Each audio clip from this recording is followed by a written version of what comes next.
Hello, my friends, and welcome back to the YouTube channel. I am so excited that you are here today because I want to talk about mindset. But I would love to talk about mindset in regards to how it affects our goal setting and goal getting. So, of course, the way we think about ourselves makes a big difference about what we think we are deserving of and all that good stuff.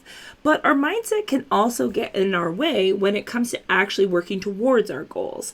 So a lot of times we say, I want more money, or I want to change this thing about myself, or I want to, find somebody that I love. I want to achieve a house. Like all of these different goals, we on a conscious level know that we deserve them.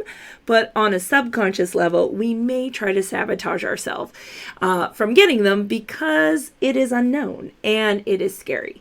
And so how can our mindset help us actually achieve our goals? Funny you should ask. Here are a few ways that I have found that just by making simple changes to how I think about my goals, I have been able to achieve them a lot better. And I will preface this. As far as Clifton strengths go, I have Achiever my top 5. So I've been achieving ever since I was a little kid. But there was a point in my life where achieving things very quickly became unfulfilling for me. And I couldn't figure out why. Guess what? It was all about my mindset when it came to achieving the goals. That was the problem. So hopefully, by the end of this talk, you are going to have a better understanding of how your mindset is getting in the way of you achieving the things that you desire for yourself. And now everyone's got their own goals. Everybody wants different things. So I'm just going to preface a few of the common ones that tend to come up when I'm working with photographers or other creatives, or just in conversation with my friends, and how we've worked through the mindset in order to move forward. So the first thing is, when you set a goal for yourself, let's say you want to buy a house by the end of the year, the most important thing for you to do is actually set a feeling to the thing itself.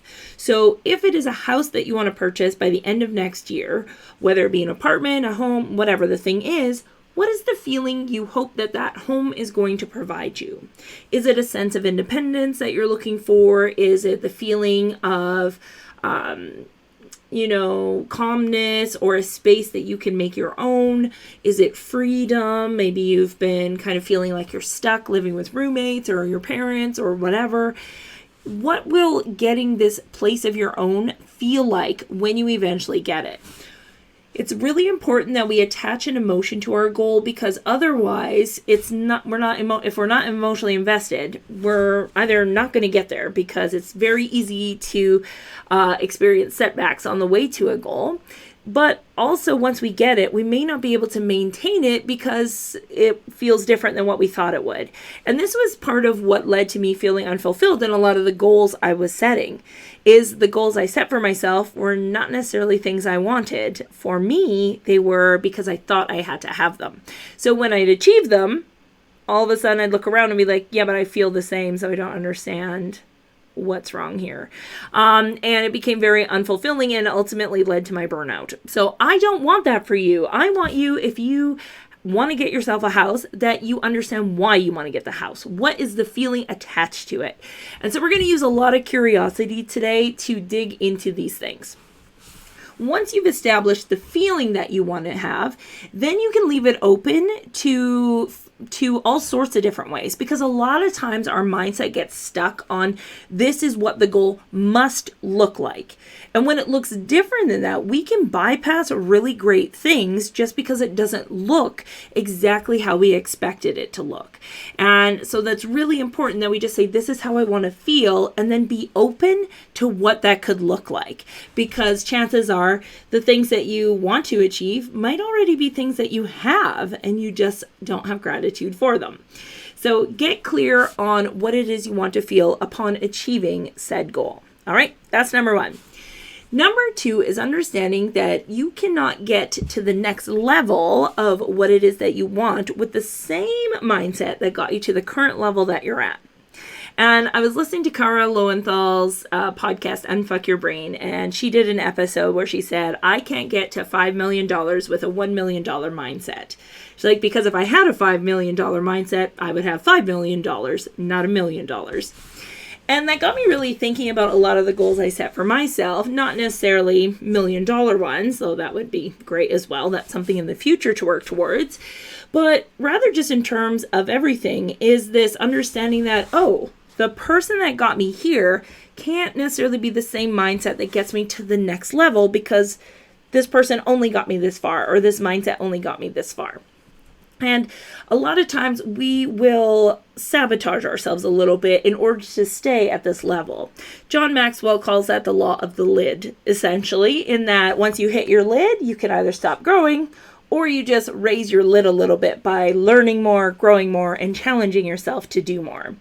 So that's the hope that we want to have for you, is that whatever the goal is you set for yourself, that you're able to grow your mindset to understand that you have to make changes in the decisions that you make, the things that you purchase, the way that you act in order to achieve that next level for yourself.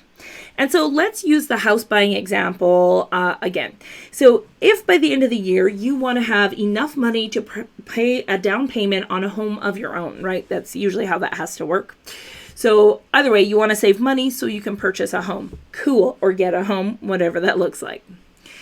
So if we know that in order to get a home, I have to have a certain amount of money, now you can start strategizing. So when you are scrolling on Instagram and maybe you're on Pinterest looking at home design stuff, and all of a sudden this like really cool outfit pops up, or a new camera equipment, or something like that pops up, whatever it is that you are into. For me, it's usually clothes. That is my kryptonite.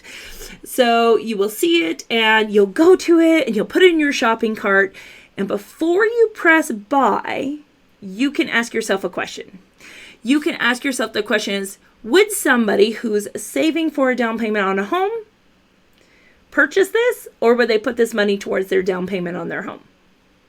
And in that moment, you get to choose, are you going to raise your lid, or are you going to stay in the behaviors and habits that you always used to have?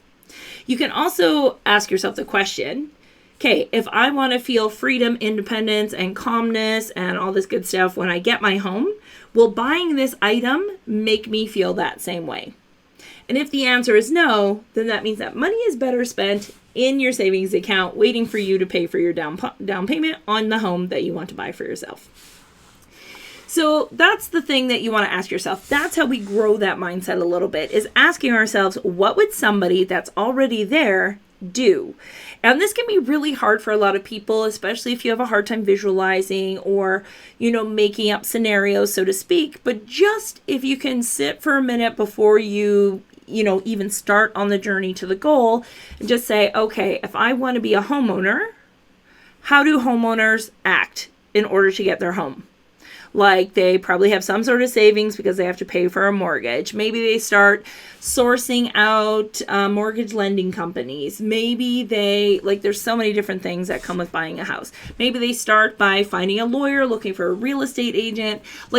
Start making decisions around these little things to start grow your mindset around what it means to be a homeowner. Start learning about being a homeowner. What does it mean? What does it entail? I remember the first time I bought a house, I was not prepared, because I did not shift my mindset around what it would mean to be a homeowner. And so when I got it, it didn't feel like I thought it would feel. I thought, yes, I checked it off the list of things that I should do as an adult, and it felt very unfulfilling because A, I was not actually emotionally attached to it, and B, I was not prepared. So ask yourself that question, is if I want to be a homeowner, or insert your goal there, if I want to make $1 million, if I want to buy a boat, if I want to travel to Hawaii, let's just say, whatever the goal is that you have for yourself next year, ask yourself, number one, what would somebody that's doing that thing be doing in this situation? What decision would they make in this moment when I have a choice of either spending money, time, or energy here, or would they spend that money, time, and energy over here in order to prepare to purchase, travel, buy, whatever? So that's one way we can shift that mindset that way. And I believe in the book Atomic Habits, that's exactly what he talks about in there, is that you can't just set the goal. Rather, you have to wake up every day and say, okay, today I am a homeowner, even though you don't have a home. How does a homeowner act? They probably have all their finances together. Okay, I need to get my finances together. What does that look like? Maybe I have to go have a conversation with the bank and figure out, can I even afford a mortgage? If I can afford a mortgage, what is that? What is the next goal that I have to focus on? Because usually in order to achieve the big goal, there's a bunch of littler goals underneath it that we need to work towards. And those are all opportunities for our mindset to grow a little bit more. Because here's inevitably what's going to happen. There are always setbacks. There are always moments of frustration on this journey to getting whatever the thing is, because that's why it feels so good when we do eventually achieve the thing, is because we overcame obstacles and we did the thing even though maybe people told us we couldn't, whatever the thing is. But it's never a linear path. There's always going to be ups and then there's going to be downs on the way to achieving the thing. And so we need to prepare for that, understanding that when I do buy the dress instead of putting money towards my down payment, that doesn't mean I have to write off the entire goal of saving for a down payment. That just means the next time this opportunity presents itself where I have something in my shopping cart, I can make a different decision next time. And so it's very important that we understand that just because we have a setback once, it doesn't derail the train. It just kind of puts you a little bit over here. So you just have to put yourself back a little bit. And the best way to do that is right away, instead of waiting until next week or waiting until the end of the month to try something else. Every time you have the opportunity to make a choice, that is an opportunity for you to shift your mindset and to believe in a new mindset for yourself, something different than what you've always done. And this is the really cool thing, that we have all this ability to be able to shift that and literally create the lives that we want. And again, there's always going to be obstacles, which is why the next piece of advice that I give is so important. Do not set an expectation that this is possible. The straight line is possible, because unless you have a significant amount of wealth or privilege, it's very unlikely that it's going to be an incredibly fast straight line to your goal. There are going to be setbacks. There are going to be mindset shifts that have to happen, and that usually comes by not listening to the mindset shifts the first time. But if you fall into a spiral of shame and sadness and guilt, that's not going to help you move forward. And so set the expectation that I'm prepared to have a few setbacks along the way, but I know that I can keep going towards this goal. I just need to be aware and hypervigilant of what it is I'm trying to do here. One of my favorite things to do is take my goal and put it somewhere I can see it daily. So for me, that looks like either over my coffee machine, because I have coffee every day, or on my computer in the form of just a sticky note. It doesn't have to be a lot, like a big thing. But when you look at it, you're more likely to keep it top of mind, right? We want to make sure that it is top of mind. So when we inevitably maybe are tempted to buy things or spend our money, energy, or time somewhere else, we are less likely to do that because that goal is top of mind for ourselves. So those are just a few of the main tips that I would recommend. Set proper expectations for yourself. That is not going to be a linear straight line to the goal. There are going to be setbacks, but it doesn't mean you failed on the way there. It just means that you have a new learning opportunity to shift the mindset a bit more. In those moments of frustration and setback, that is where we have an opportunity, because otherwise you can use it as a confirmation of the old story you've always told yourself or somebody told you. I'm not a homeowner. I'm not allowed to have a house. That's not for me. You know what? I'm just destined to rent my whole life. Whatever the story is that you tell yourself or somebody else has told you. I don't have my shit together. I'm bad with money. I'm not great with finances. Whatever the story is you tell yourself, that setback can be used as a confirmation for that old story. That's what your old mindset would want. However, in order to grow your mindset, this is where you have the opportunity to say, okay, listen, I know what old me would have done, but new me is not going to let this get me down. Instead, I'm going to move forward. So the next time this feeling comes up, I'm going to recognize it and make a different decision. I'm going to come up with a different strategy. I'm going to unsubscribe to all the newsletters for all the clothing companies. I'm going to block all their ads on my Facebook so I'm not tempted. Like, use that experience to shift your mindset to take action in the direction of who you want to be, instead of letting it reconfirm an old story that probably wasn't yours to begin with. All right, so that is it, my friends. That is your little tidbit on how to goal set and goal set effectively, so that way you might be able to move forward into the next year feeling good about the things that you want to achieve. So if you have any questions about this, feel free to come join us in the Patreon account, where we talk about this at length, and you will be supported through your journey, because I love to hear what people are achieving.